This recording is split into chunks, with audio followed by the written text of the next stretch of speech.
Olá, estamos direto aqui do Estúdio Mais Agro da Syngenta, no Anagro, que acontece em Campinas. Estamos aí na 4ª edição do evento e um dos pilares abordado tem... Deixa eu voltar a correr o português aqui. 5, 4, 3, 2, 1...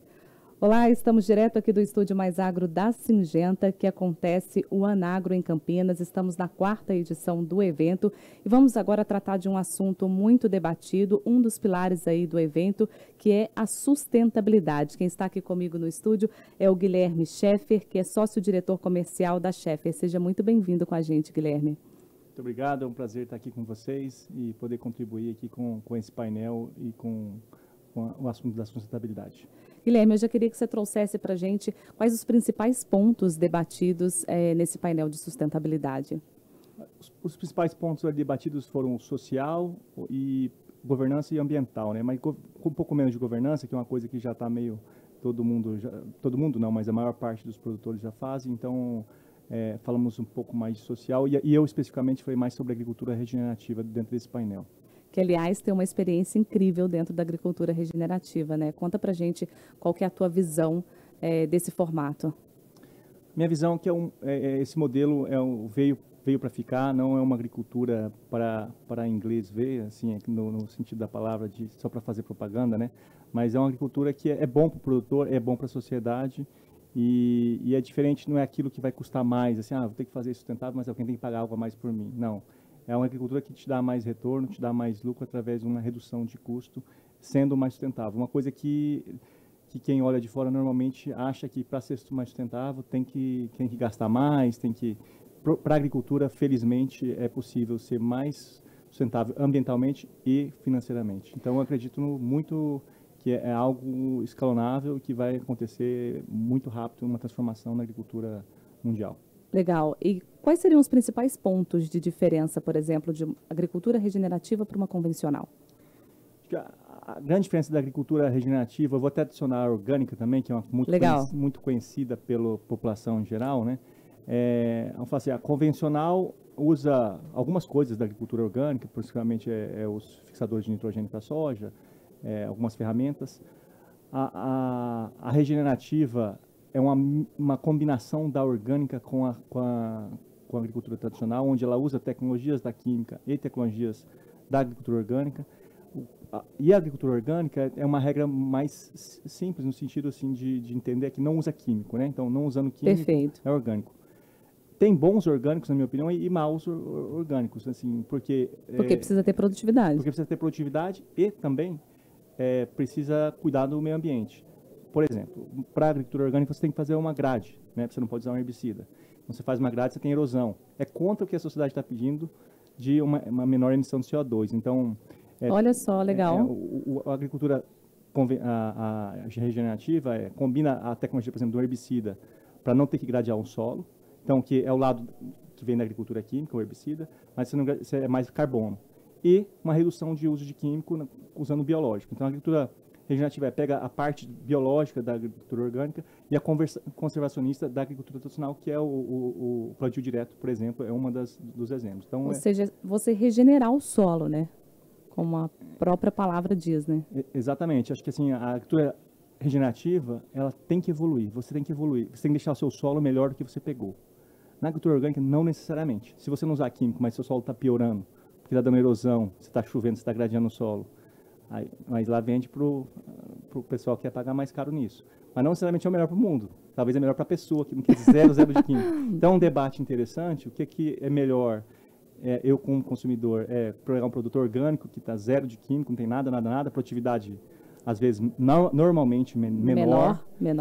E causando alguma erosão, um CO2. Então, assim, eu quero para mim ou para o mundo, né? Então, acho que é um debate que vai acontecer cada vez mais pela Legal, sociedade. Gostei do ponto de vista, porque a gente, às vezes, não para poder pensar nisso, né? E você já tem como mensurar alguma metodologia de utilização de carbono, de o que está sequestrando? Então, a gente fez um trabalho especificamente de carbono com uma empresa internacional, só que as metodologias usadas nessa medição ainda era para clima temperado. Então, não mediu, por exemplo, raiz de solo, matéria orgânica do solo, que a grande vantagem, não só da agricultura regenerativa, mas da agricultura brasileira como um todo, pelo fato de plantio direto, fixação de nitrogênio na soja, nós temos sim, muita fixação no solo. Quando a gente pega um solo cerrado, tem 1% de matéria orgânica. Um solo nosso hoje da agricultura regenerativa, mas não só da agricultura regenerativa, a agricultura tradicional também, tem a faixa de 3, 3,5%, 4% de matéria orgânica. Então, está tendo um aumento de carbono no solo, mas isso não é medido nos modelos europeus. Então, a gente fez uma medição, mas eu desconsidero ela, por ela não ter medido tudo. Então, tem várias frentes de trabalho no Brasil, no mundo, para criar padrões internacionais de medida em solos tropicais, né? Então, acho que nós vamos ter... Esse é um ponto que a gente precisa de solução ainda, isso, né? E a gente como brasileiro, como produtor e sociedade, precisa participar desses debates, né? Não deixar que a Europa defina tudo sozinho, como que é a metodologia. Oh, meu Deus, isso é importante. Então, é muito importante a gente participar dos debates também, não ficar só aqui falando para nós mesmos, né? Já que você entrou nesse assunto, como que a gente faz para que eles realmente olham e entendam o que a gente está fazendo? Eu acho que tem que trazer eles aqui um pouco. E eu acho que a gente tem que falar com as pessoas certas, assim, os influenciadores, alguma coisa nesse sentido. Assim, é muito mais desconhecimento do que alguma estratégia, né? Assim, acredito que tem estratégia, sim, de competição de mercados mundiais, de produtores de alguns países contra outros, mas a maioria dos setores da sociedade eu vejo que é falta de conhecimento. Por exemplo, eu estava na Holanda um mês atrás, e eu estava visitando um produtor pequeno lá, amigo meu, e ele estava gradeando o solo, né?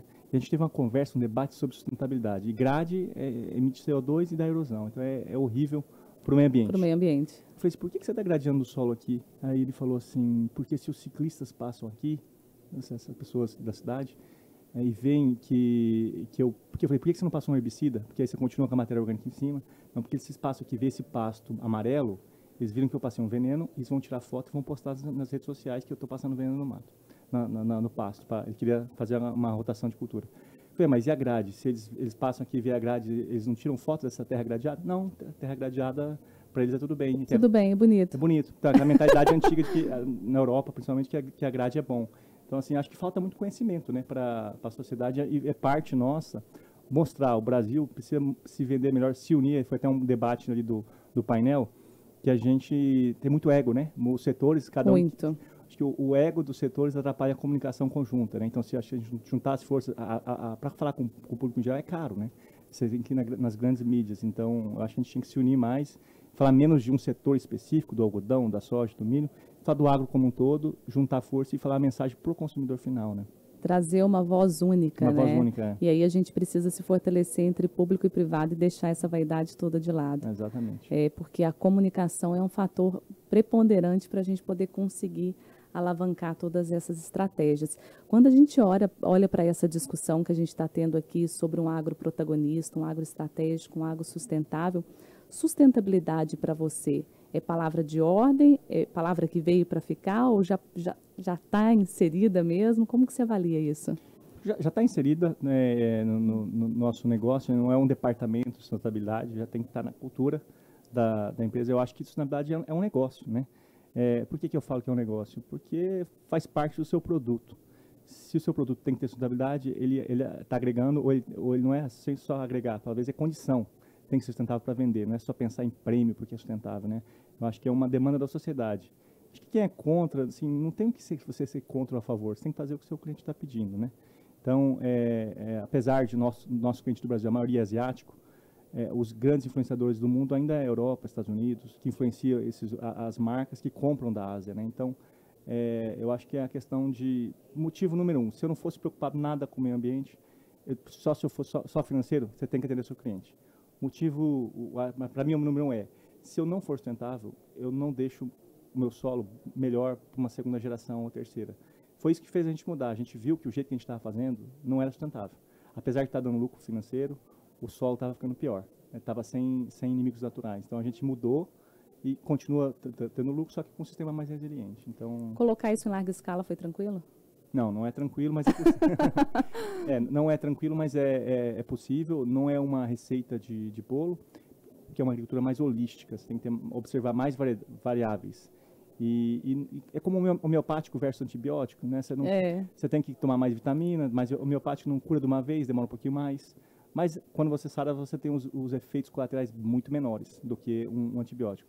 Lógico, se precisar usar um antibiótico, eu falo que é um insumo químico, tem que usar. Tem que usar. Você não vai perder a produtividade, você não pode produzir metade e falar que é sustentável só porque você não usou nada, né?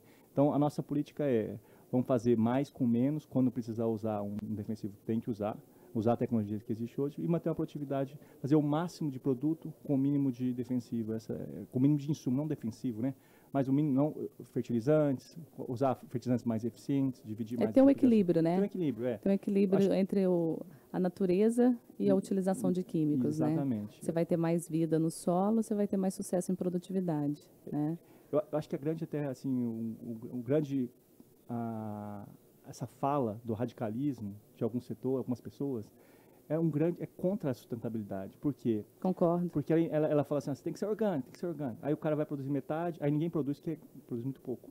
Então, assim, o meio termo, não precisa ser nem 880, acho que é o caminho. E com o tempo você vai reduzindo aquilo que é possível e continua produzindo grandes quantidades com preço razoável para ser acessível. Também não adianta fazer algo sustentável que o preço seja absurdo, né? Aí não chega para a população. Legal. Você acabou de sair desse grande painel com grandes pessoas aí discutindo sobre esse assunto de sustentabilidade. O que você diria, assim, que foi o ponto-chave, a mensagem que vocês deixaram ali? Acho que o ponto-chave que foi meio que todos concordaram, os painelistas, é que o Brasil tem uma oportunidade gigante, né? Mas vai ter mais de ser a potência do mundo de uma economia verde, né, pelos recursos naturais que a gente tem, o excesso não, né, mas a quantidade de chuva e luz que a gente tem, é uma economia verde quase que não tem outro lugar no mundo que tem o potencial de fazer sustentabilidade como a gente tem. Então, acho que essa foi uma coisa comum que todos tiveram e que a gente tem que ser mais protagonista, né, que o Brasil tem que fazer parte do debate e não ser chamado depois que as regras estão definidas, mas fazer parte de criar as regras, né, do que é sustentabilidade, qual caminho devemos seguir. Então, acho que foi a grande mensagem de parar com aquele conceito tupiniquim, que tudo é pior aqui, e temos que copiar os outros, né. Tem muita coisa boa no Brasil que, inclusive, outros países estão fazendo agora, né. Por exemplo, plantio direto, os Estados Unidos, o cara se orgulha de falar que faz plantio direto. Aqui a gente nem fala mais isso tanto, porque já é o feijão com arroz nosso, né, o padrão nosso. Então, acho que tem que começar a ser mais protagonista. E como que um evento desse pode contribuir para que a gente, de fato, seja mais protagonista? Eu acho que esse evento pode contribuir fazendo isso que vocês estão fazendo aqui, chamar a mídia, não comunicar só para os produtores, mas sim para os outros elos da sociedade. Então, a força que uma Syngenta tem, junto com os outros patrocinadores do evento, Itaú e tudo mais, de promover esse evento, acho que cada vez mais chamando outros elos da sociedade, não só para o setor produtivo. A gente tem que parar de falar só para nós mesmos, né? Falar um pouquinho com a sociedade como um todo e desmistificar algumas coisas, mostrar o lado bom. Tem um lado ruim, tem um lado bom, mas tem que mostrar a realidade. Eu acho que esse é o ponto. Legal. E Guilherme, o que é o agro do futuro para você, para a gente fechar? O agro do futuro, eu acho que cada vez mais vai precisar de pessoas mais pensantes, menos seguidores de ordem. Assim, no sentido... Eu acho que o agro vai ter uma oportunidade para a geração nova que gosta de tecnologia que não teve no passado, né? Assim, teve muito pouco. Hoje, o que está acontecendo? Né? Hoje tem mais tecnologia, máquinas, biológicos disponíveis do que a capacidade nossa de usar. Por quê? Porque falta pessoas com conhecimento para aplicar todas essas tecnologias. Então, assim, o agro do futuro eu acho que é mais pessoas jovens que gostam de tecnologia, e com a cabeça mais multivariável, em termos de pensamento menos cartesiano e mais holístico. Acho que esse é o agro do futuro. E eu penso que nós vamos partir de um debate não só de produtividade, que em termos de eficiência, mas de eficiência, densidade nutricional. Acredito que, assim, no futuro não muito distante, nós vamos vender cada vez mais quilo de densidade nutricional e não quilo de produto, né? Acho que é isso que eu penso em desenvolver na nossa empresa e eu acho que é o caminho. Em vez de vender não produzo fruta, mas se fosse fruta, no caso, né, uma maçã com X gramas de vitamina, um pouco mais, porque aconteceu a velocidade de aumento de produtividade não necessariamente é um aumento de densidade nutricional. Então, às vezes, a gente pode fazer menos quantidade com mais nutrição, que a pessoa come uma em vez de duas e tem a mesma nutrição, né? Então, acho que esse é o caminho, né? É ser cada vez mais... preocupado com o cliente e não menos commodity e mais fazer um produto que a pessoa queira comprar, né?